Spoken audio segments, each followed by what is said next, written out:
باللہ من الشیطان الرجیم بسم اللہ الرحمن الرحیم الحمد للہ رب العالمین الرحمن الرحیم مالک یوم الدین ایاک نعبد و ایاک نستعین اہدنا الصراط المستقیم صراط الذین انعمت علیہم غیر المغضوب علیہم ولا الضالین آمین ما اصاب من مصیبت الا باذن اللہ ومن یؤمن باللہ یہد قلبہ واللہ بکل شیء علیم وقال عز وجل كما ورد في سورة الحديد ما أصاب من مصيبة في الأرض ولا في أنفسكم إلا في كتاب من قبل أن نبرأها إن ذلك على الله يسير لكي لا تحسوا على ما فاتكم ولا تفرحوا بما آتاكم والله لا يحب كل مختال فخور وقال عز وجل كما ورد في سورة الانشراح إن مع العسر يسرا إن مع العسر يسرا صدق الله العظيم. وعن أبي العباس عبد الله بن عباس رضي الله تعالى عنهما قال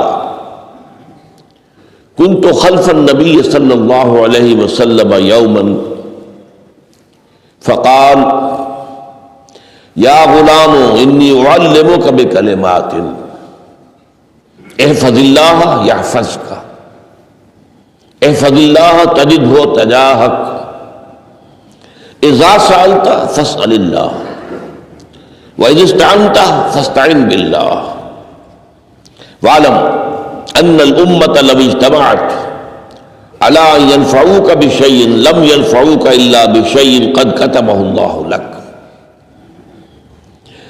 وَإِنِ اجْتَمَعُوا عَلَىٰ أَن يَضُرُّوكَ بِشَيْءٍ لَمْ يَضُرُّوكَ إِلَّا بِشَيْءٍ قَدْ كَتَبَ اللَّهُ عَلَيْكَ رُفِعَتِ الْأَقْلَامُ وَجَفَّتِ الصُّحُفُ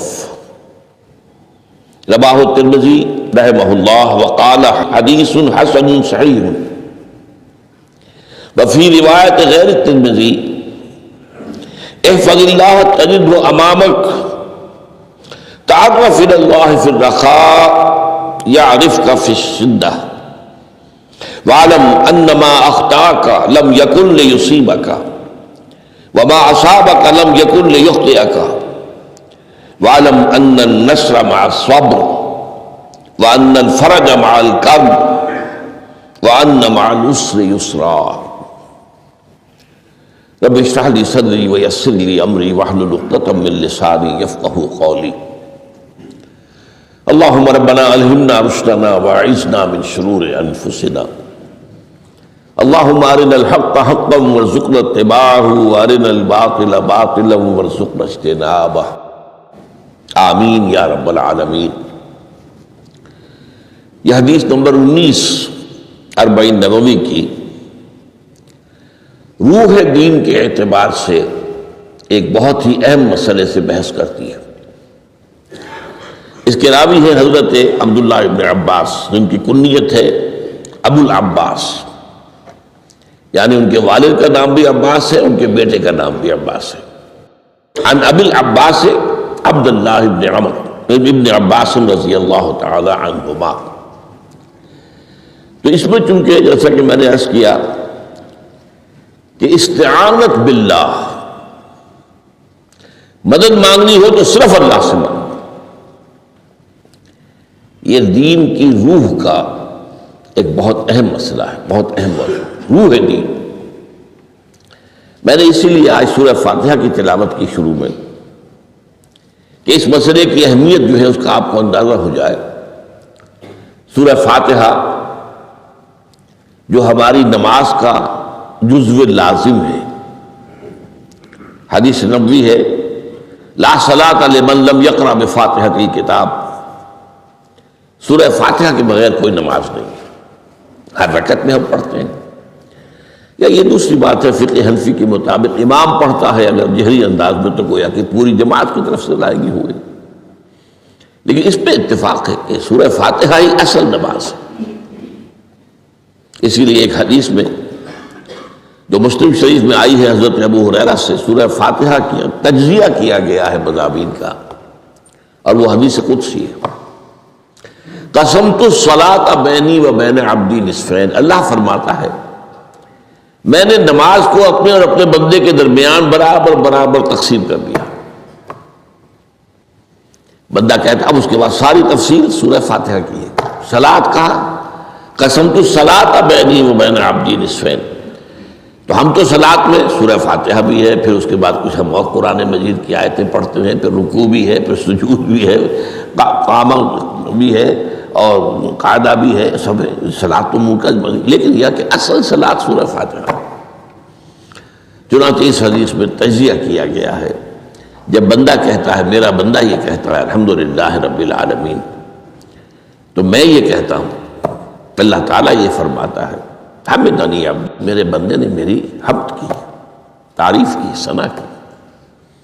جب بندہ کہتا ہے الرحمن الرحیم، میں کہتا ہوں، اللہ کہتا ہے اثنی علی عبدی، میرے بندے نے میری ثنا کی۔ اور جب بندہ کہتا ہے مالک یوم الدین، تو اللہ فرماتا مجدنی عبدی، میرے بندے نے میری بزرگی بیان کی۔ تو یہ سارا میں اس لیے آپ کو حوالہ دے دیا ہے، آج میں سورہ فاتحہ کا درس نہیں دے رہا ہوں، پوری بات نہیں سنا رہا کہ اصل نماز سورہ فاتحہ۔ اب سورہ فاتحہ میں 7 آیتیں ہیں، اور عجیب ترتیب ہے، 3 آیتوں پر ایک جملہ بنتا ہے، الحمدللہ رب العالمین الرحمن الرحیم مالک یوم الدین، آیتیں 3 جملہ 1۔ پھر 3 آیتوں پر ایک جملہ ہے آخر میں، اہدنا الصراط المستقیم صراط الذین انعمت علیہم غیر المغضوب علیہم ولا الضالین، آیتیں 3 جملہ 1۔ درمیانی آیت ہے 4 نمبر کی، ایاک نعبد و ایاک نستعین، یہ ہے در حقیقت مرکزی آیت، مرکزی ہو گئی، 3 ادھر 3 ادھر، پھر وہ 3 ایک جملہ، آخری 3 ایک جملہ، اور یہ ایک آیت میں 2 جملے، ایاک نعبد بھی مکمل جملہ ہے، وہ ایاک نستعین بھی مکمل جملہ ہے، اور یہیں پر سورہ فاتحہ کی وہ تقسیم ہوتی ہے آدھی، 3.5 آیتیں ادھر ہیں، الحمدللہ رب العالمین الرحمن الرحیم مالک یوم الدین ایاک نعبد۔ اب واو آ گیا، یہ واو ایسے ہے جیسے کہ آپ ترازو کو پکڑتے ہیں، مٹھ اس کی جو ہے۔ اب 3.5 آیتیں ہیں، وَإِيَّاكَ نَسْتَعِينُ اهْدِنَا الصِّرَاطَ الْمُسْتَقِيمَ صِرَاطَ الَّذِينَ أَنْعَمْتَ عَلَيْهِمْ غَيْرِ الْمَغْضُوبِ عَلَيْهِمْ وَلَا الضَّالِّينَ۔ یہ جو مرکزی آیت ہے، اس میں 2 باتوں کا ذکر ہے۔ ایاک نعبد، ایک تو ہم اقرار کرتے ہیں کہ اللہ ہم صرف تیری ہی بندگی کرتے ہیں اور کرتے رہیں گے، یہ حال اور ماضی، حال اور مستقبل دونوں کو محیط ہے۔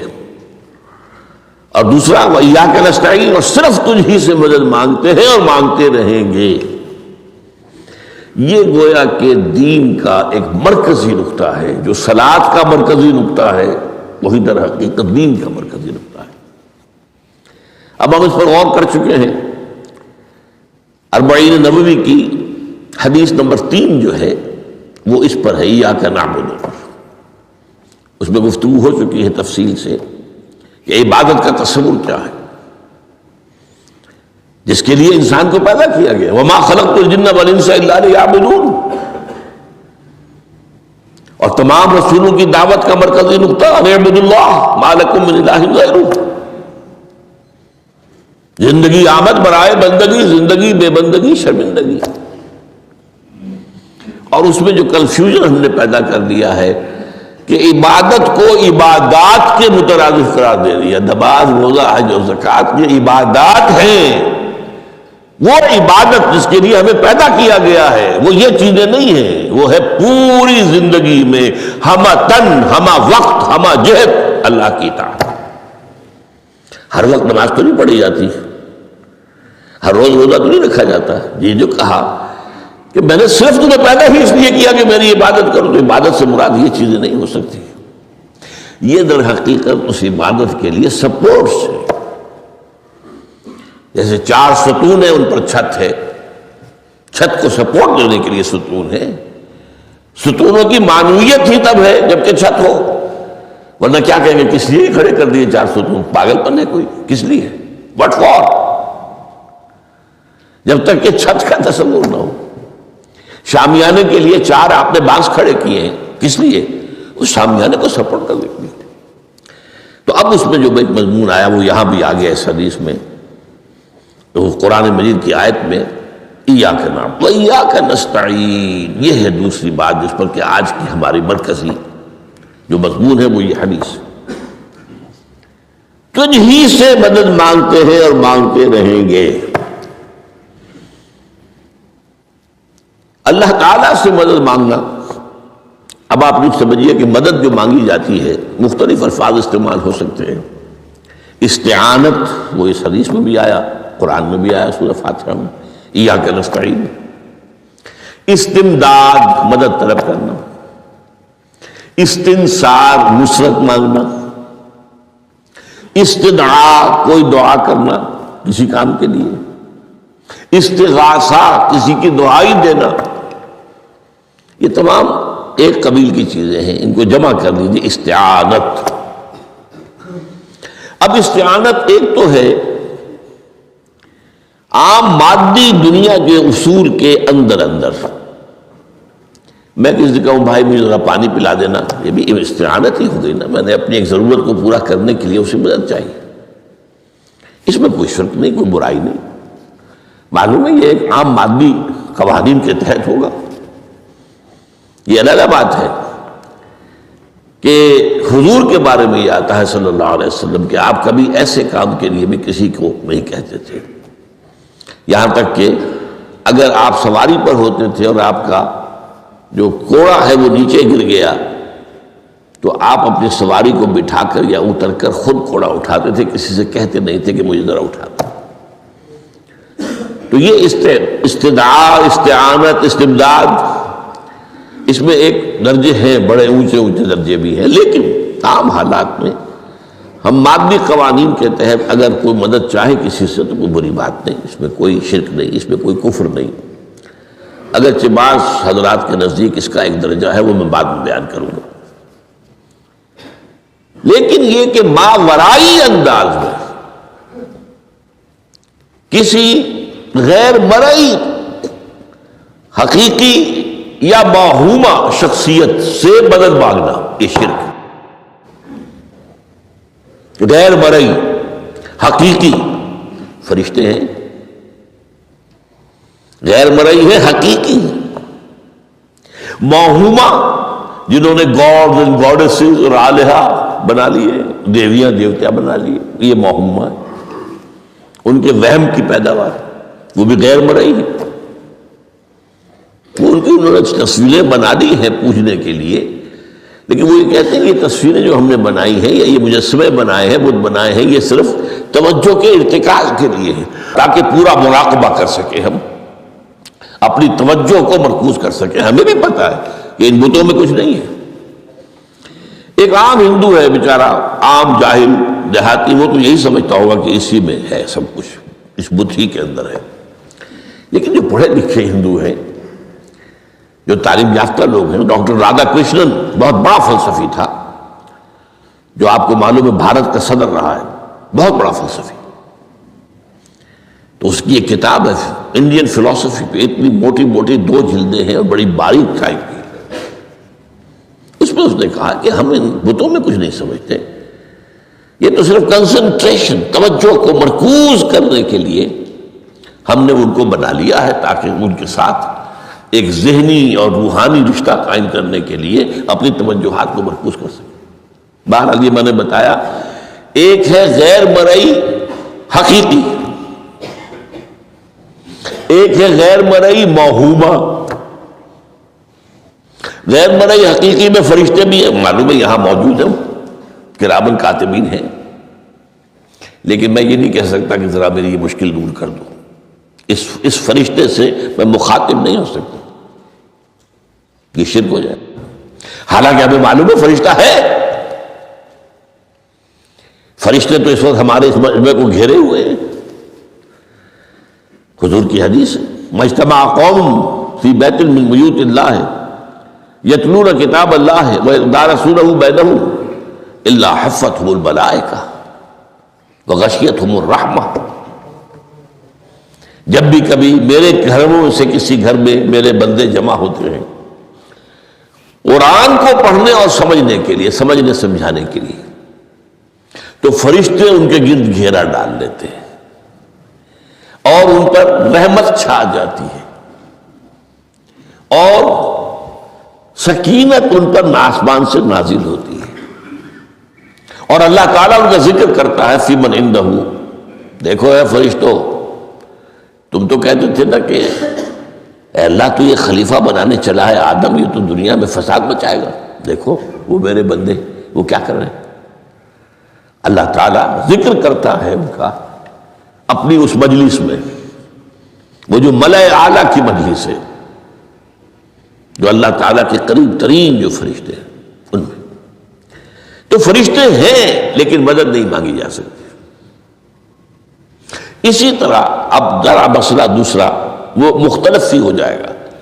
میں نے پہلے وہ بات کی جس میں اختلاف کا امکان ہے، فرشتے تو ہیں، ان پر ہمارا ایمان ہے،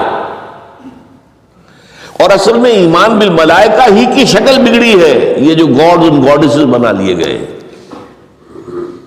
اور دیوی اور دیوتا بنا لیے گئے اور آلہہ بنا لیے گئے، ملائکہ ہی کی. ملائکہ کو اللہ نے ایک ایک کام کے اوپر معمور کیا ہوا ہے. یہ پہاڑوں کا فرشتہ ہے، یہ بارش کا فرشتہ ہے، یہ فلاں کا فرشتہ ہے. انہوں نے انہی کو دیوتا بنا لیا. بس غلطی کیا لگی کہ ان کا کوئی اختیار بھی ہے. ہمارا ایمان کیا؟ فرشتوں کا اختیار کوئی نہیں.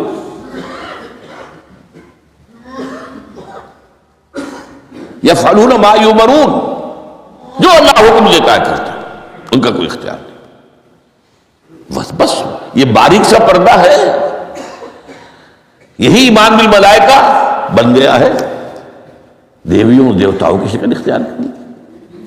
عرب کے لوگ خدا کی بیٹیاں کہتے تھے، وہ یہ فرشتے خدا کی بیٹیاں ہیں. ان کے نام پر لات، یہ مؤنث نام ہے، لات. عزا عزیز کا مؤنث ہے، منات یہ سب مؤنث نام ہے. یہ دیویاں ہیں، یہ اللہ کی بیٹیاں ہیں، فرشتے ہیں اصل. تو میں نے کہا کہ پہلے میں نے بات کی ہے وہ غیر مرئی کہ جو یقینی ہیں، متفق علیہ ہیں، فرشتے ہیں. ایک ہے مختلف فی، وہ یہ ہے کہ اولیاء اللہ کی ارواح بھی، ان کو بھی یہ، اگر یہ قول امام الہند شاہ ولی اللہ دہلوی کا نہ ہوتا تو میں کبھی اس کو تسلیم نہ کرتا.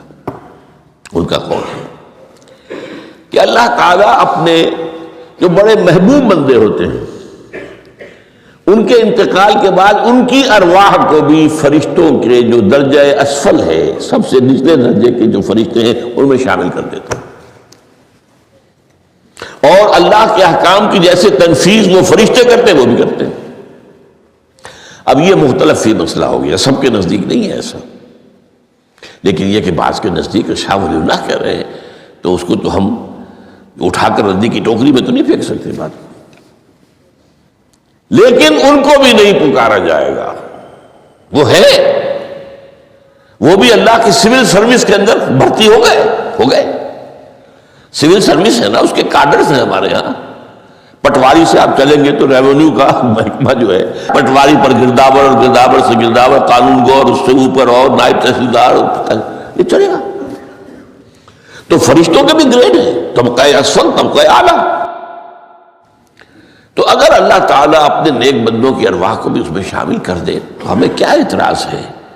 اور اس کو ماننے سے کوئی شرک لازم نہیں آئے گا. ہاں انہیں پکارو گے تو شرک لازم آ جائے گا. بات سمجھ رہے؟ باریک فرق. فرشتوں کو مانتے ہیں، پکار نہیں سکتے، مدد نہیں مانگ سکتے.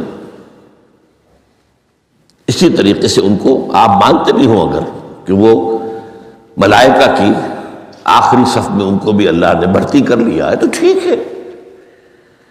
لیکن یہ کہ آپ اختلاف کریں، اختلاف بھی کر سکتے ہیں کہ اتنی بڑی بات کے لیے کوئی دلیل قرآن مجید سے ہمیں نہیں ملتی. فرض کیجئے کوئی شخص کہتا ہے، لیکن یہ کہ یہ ایک قول ہے، ایک محدث کا ہے لیکن میں نے جو بات فرق جو بتا رہا ہوں، ان کو یہ مان لینا کہ فرض کیجئے شیخ عبد القادر جو ہے بغدادی گیلانی رحمۃ اللہ علیہ، ان کی روح اب کہیں آ سکتی ہے، ارواح آ سکتی ہے، جیسے ملائکہ آ سکتی ہے، روح محمدی صلی اللہ علیہ وسلم آ سکتی ہے، لیکن ہم اس وقت محمد کو پکاریں گے نہیں، پکارا تو شرک ہو جائے گا، دعوت دعا کی تو شرک ہو جائے گا۔ تو یہ ذرا باریک سا فرق ہے جو ہمارے ہاں اس فرق کو نہ سمجھنے کی وجہ سے ہی یا تو انکار کر دیتے سرے سے، روح آ ہی نہیں سکتی، اور یا یہ کہ پھر ان سے دعائیں اور استدعاء اور استغاثہ، تو یہ دونوں میں جو ہے انتہائی ہو جاتی۔ اچھا، دنیا کے قانون کے تحت بھی جو میں نے کہا تھا، میں بتاؤں گا کہ اس کا بھی ایک مرتبہ ہے۔ آپ نے کسی شخص سے ایک کام کے لیے کہا، وہ کام دنیا کے قوانین کے تحت ہے۔ فرض کیجیے آپ کسی سے کہتے ہیں میری فلاں جگہ پر سفارش کر دیجئے، میرا یہ مسئلہ ہے، 100% درست ہے، لیکن یہ کہ فرض کیجئے کہ میرا جو مدعا علیہ ہے یا جو میرا مد مقابل ہے وہ چرب زبان ہے زیادہ، یا وہ اس نے کوئی لمبی چوڑی سفارش جو ہے فراہم کر دی ہے، تو آپ بھی میری بات رکھ دیں۔ وہاں قرآن مجید میں آیا ہے سورہ نساء، من یشفع شفاعۃ الحسنۃ، اچھی شفاعت کرنا، صحیح بات، تو اس کے اندر اللہ تعالیٰ نے اجر و ثواب رکھا ہے۔ اب آپ نے ایک دفعہ کہا، اس نے نہیں کیا، دوسری دفعہ کہا، نہیں کیا، پھر کہا، تو یہ میں ایک بزرگ کا قول آپ کو بتا رہا ہوں کہ یہ شرک ہو جائے گا۔ ایک دفعہ کہا ٹھیک ہے یہ سوال ہے، دوسری دفعہ کہا یہ بھی چلیے معاف، اب تیسری دفعہ، اس کا مطلب یہ کہ آپ نے یہ بات سمجھ لی ہے کہ آپ کا خیر اسی کے ہاتھ میں ہے، اور یہ شرک خفی ہو جائے گا۔ ٹھیک ہے، آپ نے کہا اگر وہ کر دے ٹھیک، کوئی اعتراض نہیں۔ تو یہ باتیں بھی سمجھنے کی ہیں، کیونکہ آدمی جو ہے اگر پیچھے پڑ جاتا ہے، کہتا رہتا، مطلب معلوم ہوا کہ اس کے ذہن میں یہ بات بیٹھ گئی ہے کہ تمہارا خیر جو ہے، تمہاری بھلائی اسی کے ہاتھ میں نہیں۔ بہرحال اس تمہید کے بعد اب ہم پڑھ رہے ہیں، حضرت ابن عباس فرماتے ہیں رضی اللہ تعالی عنہ، کنت خلف النبی یوما صلی اللہ علیہ وسلم، ایک دن میں حضور کے پیچھے تھا۔ اب پیچھے ہونے سے کیا مراد ہے؟ گمان غالب یہ ہے کہ سواری پر، جس کو ردیف بھی کہتے ہیں، واللہ عالم یہ بھی ہو سکتا ہے کہ چلتے ہوئے پیچھے پیچھے چل رہے ہیں، ادب کے ساتھ، چچا زاد بھائی ہیں لیکن عمر میں تو بہت چھوٹے ہیں، نوجوان ہیں۔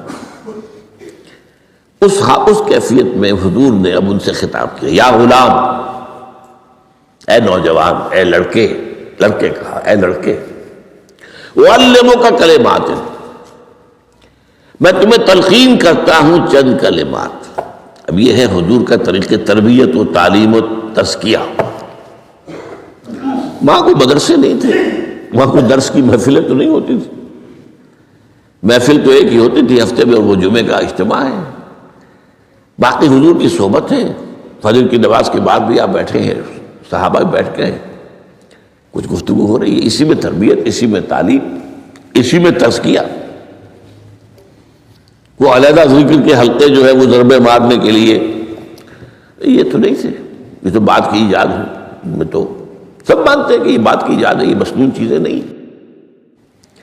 بہرحال حضور نے اے لڑکے یا اے بیٹے، جو بھی آپ اس کا ترجمہ کریں، میں تمہیں چند باتیں سکھاتا ہوں۔ مطلب کیا ہے؟ وَعَلِّمُكَ كَلِمَاتٍ، توجہ سے سنو، غور سے سنو، حفظ جان بنا دو۔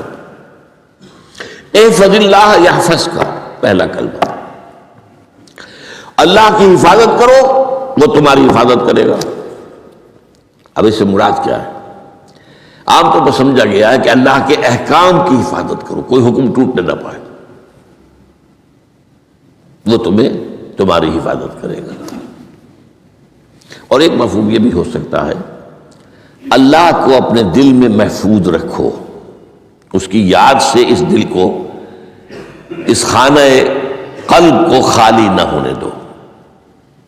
مستحضر رکھو اللہ کو اپنے دل میں، تو اللہ تمہاری حفاظت کرے گا، اللہ تمہیں یاد رکھے گا۔ اور حدیث قدسی میں یہ الفاظ آئے، میرا بندہ جب مجھے اپنے دل میں یاد کرتا ہے میں بھی اسے اپنے دل میں یاد کرتا ہوں۔ جب میرا بندہ کسی محفل میں میرا ذکر کرتا ہے میں اس سے کہیں بہتر محفل میں اس کا ذکر کرتا ہوں۔ اللہ کی محفل تو ملائے اعلیٰ کی ہے، ملائکہ مقربین کی ہے۔ وہ جو امیر خسرو کا شعر ہے وہ پتہ نہیں کس کیفیت میں انہوں نے کہا ہے، خدا خود میر محفل بود اندر لامکاں خسرو، محمد شب محفل بود شب جائے کہ من بودم۔ اے خسرو، رات میں جہاں تھا وہ رات کوئی کیفیت تھی جو گزری ہے، وہ ایک لامکان کی محفل تھی۔ اب مکان نہیں ہے، لامکان ہے، مادی نہیں ہے وہ۔ اس کی محفل میں میر محفل اللہ تھا اور شمع محفل محمد تھے صلی اللہ علیہ وسلم۔ خدا خود میر محفل بود اندر لامکان خسرو، محمد شمع محفل بود شب جائے کہ من بودم۔ بہرحال اللہ کو تم اپنے دل میں مستحضر رکھو، اللہ تعالیٰ تمہیں بھی یاد رکھے گا۔ دوبارہ فرمایا احفظ اللہ تجدہ امامک تجاہک، اللہ کو یاد رکھو تو اپنے سامنے موجود پاؤ گے، جب چاہو دعا کرو۔ وہ جو بات کہا ہے کہ دل میں ہے، جب چاہو مخاطب ہو جاؤ۔ دل کے آئینے میں ہے تصویر یاد، جب ذرا گردن جھکائی دیکھ لی، کہیں دور تو نہیں ہے۔ نحن اقرب الیہ من حبل الورید، تمہارے دل میں اللہ ہے تو کہاں جا رہے ہیں اس کو ڈھونڈنے کے لیے؟ اپنے دل میں۔ وہ جو بے دل نے کہا ہے ستم است گر ہوست کا شد کہ بے سیر سر و سمندرا، تجھے غنچہ کم نہ دمیدہ در دل کشا بچمندرا۔ بڑے ستم کی بات ہے کہ تمہارا دل کہتا ہے چلو ذرا باغیچے میں چلو، پھولوں کی سیر کرو، یہ گلاب کا پھول ہے، یہ موتیا ہے، یہ سیر۔ ستم است، بڑے ستم کی بات ہے۔ کیوں یہ ستم کیا ہو گیا اس میں؟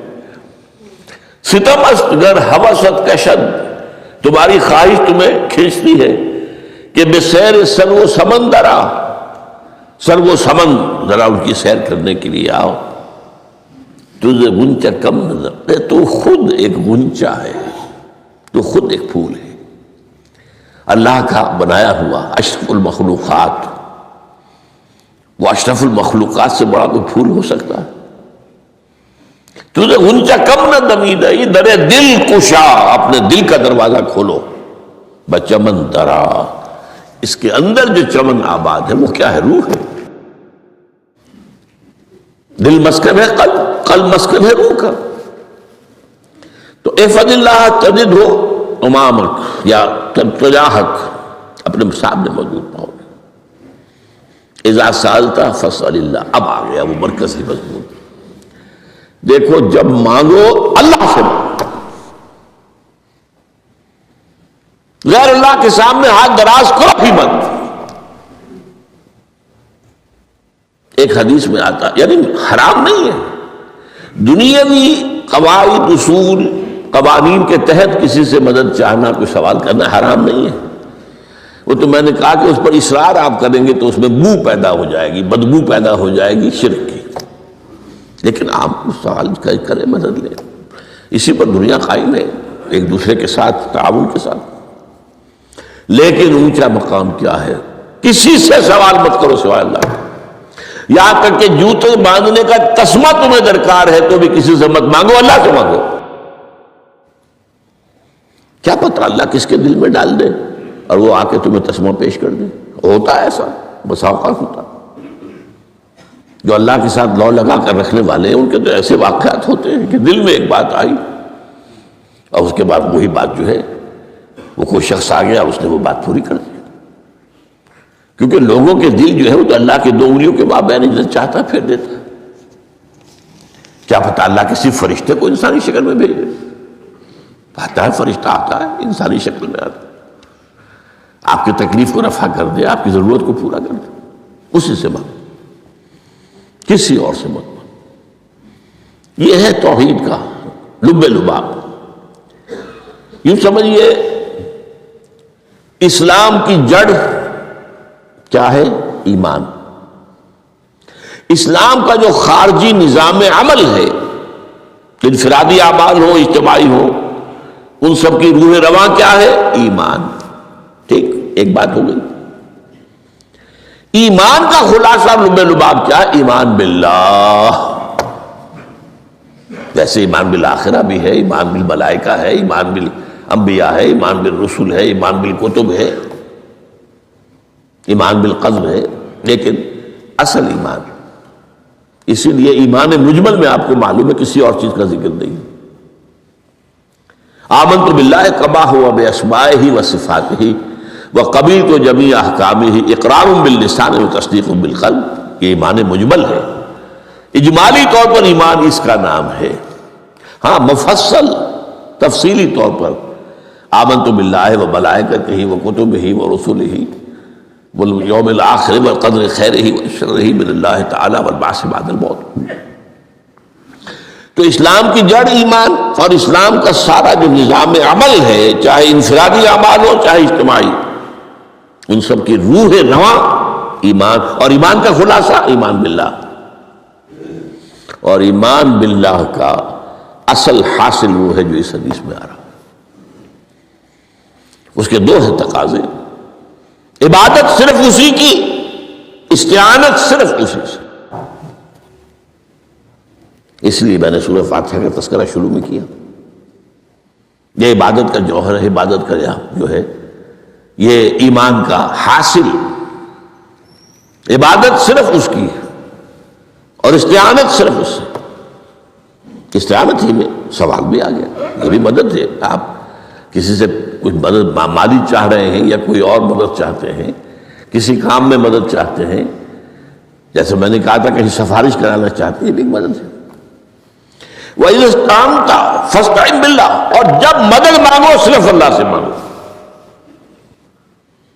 اور وہ سارے الفاظ یاد کر لیے، استدعاء، استعانت، استغاثہ، یہ جو غوث اعظم سے استغاثہ کیا جاتا ہے یہ تو شرک ہے۔ استغاثہ اللہ سے، دعائی اللہ کی۔ اس اعتبار سے استمداد، استعانت، استدعاء، استغاثہ، یہ سب اللہ سے، صرف اللہ سے۔ عبادت صرف اللہ کی، ایاک نعبد، اور استعانت صرف اللہ سے۔ اذا سألت فاسأل اللہ واذا استعنت فاستعن باللہ واعلم۔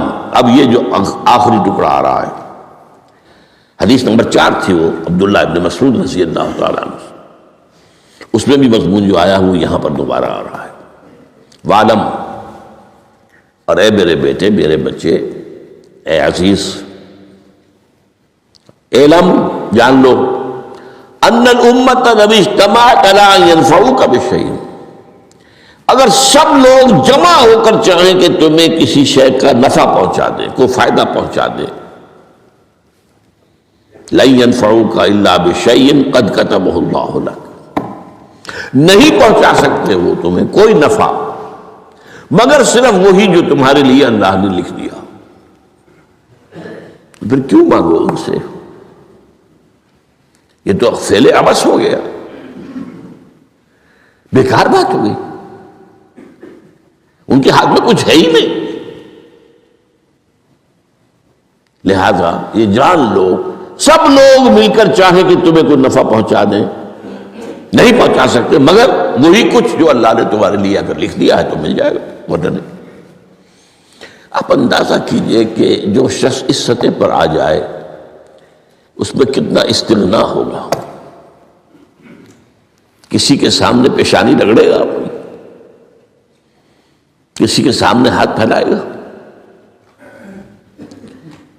کسی کے سامنے اپنی عزت نفس کو ہتھیلی پر رکھ کر پیش کرے گا، تم نے سوال کیا تو عزت نفس تو تم نے اس کے سامنے پیش کر دی. اب وہ چاہے تو کچھ اس کا لحاظ کر لے، چاہے تو ٹھوکر مار دے تمہاری عزت نفس. یہ وہ مقام ہے جب مانگو صرف اللہ سے، جب مدد طلب کرو صرف اللہ سے، اور جان لو اگر تمام لوگ جمع ہو کر تمہیں کوئی فائدہ پہنچانا جائے نہیں پہنچا سکتے. الا بشیء قد کتب اللہ لک وان اجتمعوا علی ان یضروک بشیء لم یضروک الا بشیء قد کتب اللہ علیک. اگر سب مل کر چاہے تمہیں کوئی نقصان پہنچا دے نہیں پہنچا سکتے مگر وہی کچھ جو اللہ نے تمہارے لیے لکھ دیا. اب بتائیے خوف کی جڑ کٹ جائے گی کہ نہیں؟ یہ جو ایمان جو ہے یہ خوف اور حزن دونوں سے نجات دلانے والی بات ہے. جو حقیقی مومن ہے وہ اللہ کا ولی ہے، حقیقی مومن وہ اللہ کا ولی ہے. اور الا ان اولیاء اللہ لا خوف علیہم ولا هم يحزنون.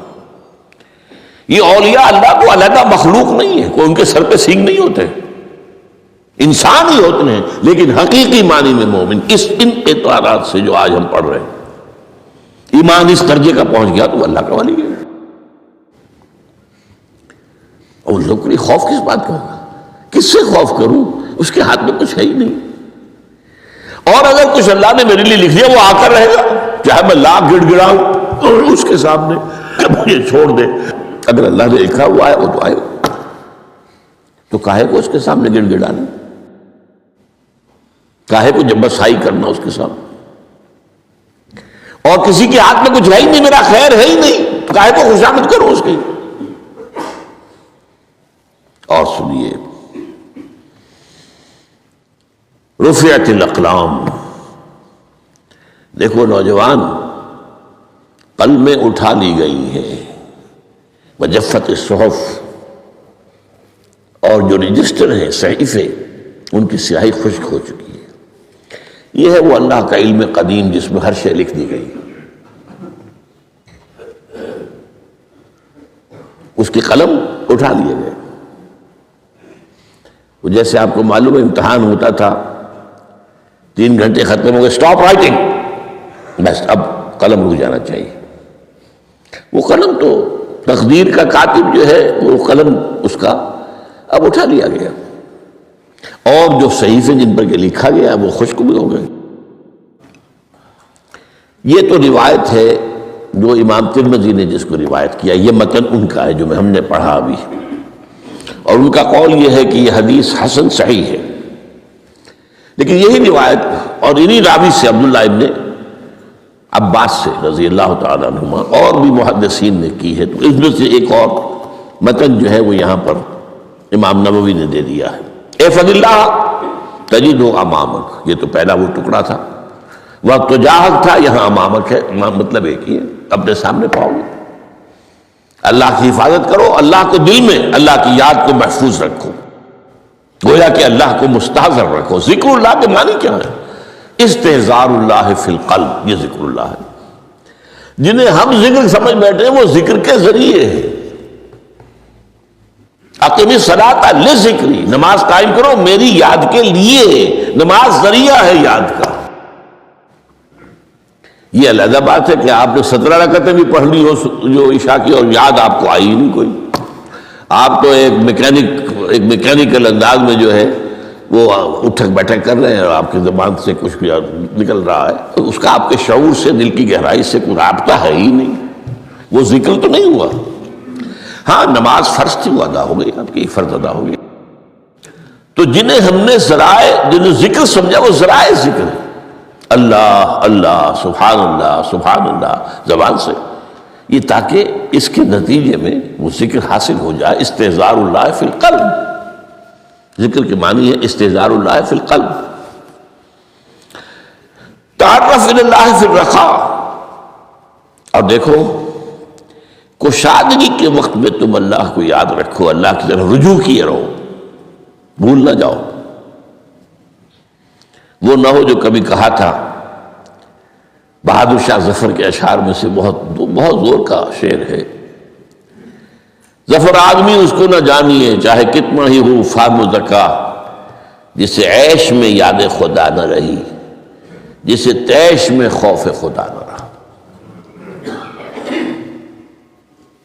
وہ ہے کشادگی کی حالت میں جب کہ تمہارے لیے کشادگی ہے، اللہ کی طرف رجوع کیے رکھو۔ یعرف کا فی الشدہ، تو اللہ اپنی توجہ تم پر رکھے گا شدت کے وقت میں، جب تمہیں کوئی تکلیف ہے اس تکلیف کو تم پر آسان کر دے گا۔ تکلیف تو آنی ہے، لکھی ہوئی ہے، وہ تو آئے گی، لیکن یہ کہ اللہ تعالیٰ اس کی شدت کو، ایک ہی چیز ہے جس کو ایک انسان بہت شدت کے ساتھ محسوس کر رہا ہے، دوسرا آدمی اتنا نہیں محسوس کر رہا ہے، احساس کا معاملہ ہوگا نا۔ وہ تو اصل میں اگر انسان کی نروز کٹی ہوئی ہے تو احساس ہوگا ہی نہیں، سرے سے ہی نہیں ہوگا۔ تو اس اعتبار سے اللہ تعالیٰ تمہارے لیے اس شدت کی کمی کر دے گا۔ وَعْلَمْ أَنَّ مَا أَخْطَأَكَ لَمْ يَكُنْ لِيُصِيبَكَ، اور جان لو جو چیز تم سے چھوٹ گئی ہے، رہ گئی ہے، وہ ہرگز تمہیں ملنے والی نہیں تھی۔ اب آپ نے کسی ملازمت کے لیے درخواست دی ہے، درخواستیں مانگی گئی ہیں، اپنی سی محنت کر لی، نہیں ملی ملازمت، اب آپ بیٹھے ہوئے افسوس میں، رنج میں، غم میں، فلاں نے یہ کر دیا، فلاں نے یہ کر دیا، وہ فلاں جو ہے بڑی تکڑی سفارش لے آیا تھا، فلاں نے رشوت دے دی۔ چھوڑو میاں اس کو، وہ تمہارے لیے نہیں تھی۔ کاہے کو اپنے ذہن کے اندر یہ کھچڑی پکا رہے ہو بیٹھے ہوئے؟ خام خواہ آپ شاید سوء ظن میں بھی مبتلا ہو رہے ہو، کسی نے نہ رشوت دی اور آپ سمجھتے ہو کہ رشوت دی ہے اس نے۔ یہ ساری چیزیں جو ساری سیئات، ان کی جڑ کٹ جائے گی۔ وَعْلَمْ أَنَّمَا أَخْطَأَكَ لَمْ يَكُنْ لِيُصِيبَكَ وَمَا أَصَابَكَ، اور جو چیز تم پر آ گئی، لَمْ يَكُنْ لِيُخْطِئَكَ، ہو ہی نہیں سکتا تھا کہ وہ تم پر نہ آتی۔ یہ کر لیتا تو ہو جاتا، شاید یہ کر لیتا، میں نے ٹیکا پہلے لگوا دیا ہوتا تو یہ بات نہ ہوتی۔ بھائی وہ جو ہونا تھا وہ ہونا تھا۔ اب یہ وہ چیز ہے جس سے انسان میں کیفیت پیدا ہوتی تسلیم و رضا۔ ہم بھی تسلیم کی خو ڈالیں گے، بے نیازی تیری عادت ہی صحیح، اے اللہ جو تو نے چاہا مجھے قبول ہے۔ اسی لیے میں نے آپ کو آیتیں سنائیں سورہ تغابن کی، ما اصاب من مصیبت الا باذن اللہ، کوئی مصیبت نہیں آتی مگر اللہ کے اذن سے۔ ومن یؤمن باللہ یہد قلبہ، جو اللہ پر ایمان رکھتا ہو اللہ اس کے دل کو ہدایت دے دیتا ہے۔ ہدایت کس بات کی؟ تسلیم و رضا۔ ستمست گر حوست کشد کہ میں سر سلو سمندرا، نہیں یہ دوسرا شعر میں پڑھنا چاہتا تھا۔ سر دوستاں سلامت کہ تو خنجر آزمائی، نہ شبد نصیب دشمن کے شبد ہلا کے تیغت۔ اللہ تیری طرف سے ہے، مجھے قبول ہے، اور بظاہر مجھے تکلیف ہو رہی ہے لیکن یقیناً اس میں میرا کوئی خیر ہے۔ یدک الخیر، تیرے ہاتھ میں تو خیر ہی خیر ہے، جو بھی تیری طرف سے آئے۔ سر تسلیم خم ہے جو مزاج یاد میں، اور یہ مضمون جو ہے زیادہ بڑے پیمانے پر سورہ حدید میں آیا ہے۔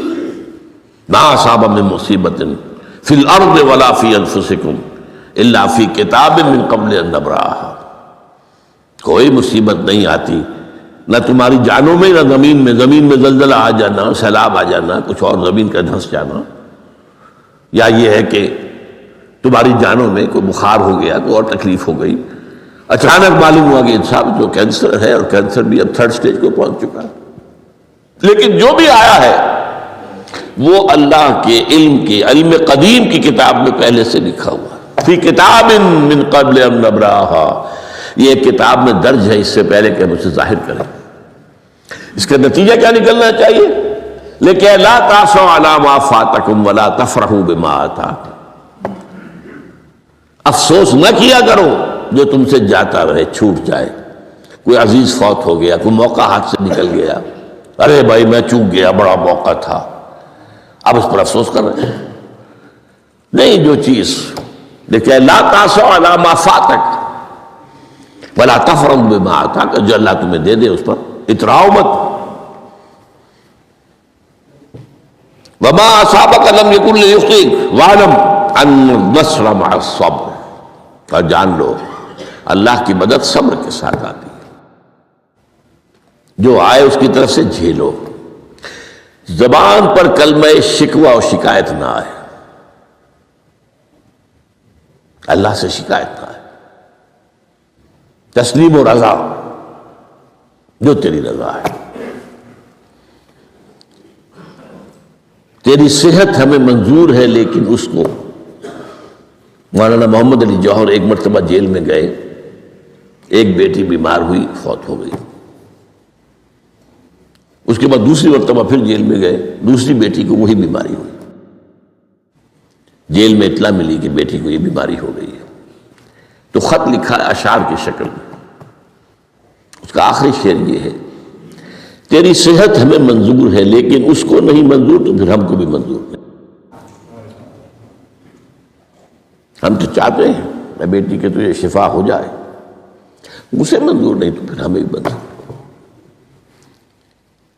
وَاعْلَمْ أَنَّ النَّصْرَ مَعَ الصَّبْرِ وَأَنَّ الْفَرَجَ مَعَ الْكَرْبِ۔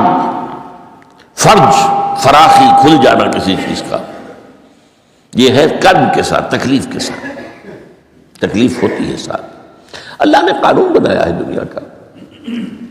اب آپ اندازہ کیجئے بچے کی ولادت میں ماں کو کتنی تکلیف اٹھانی پڑتی ہے۔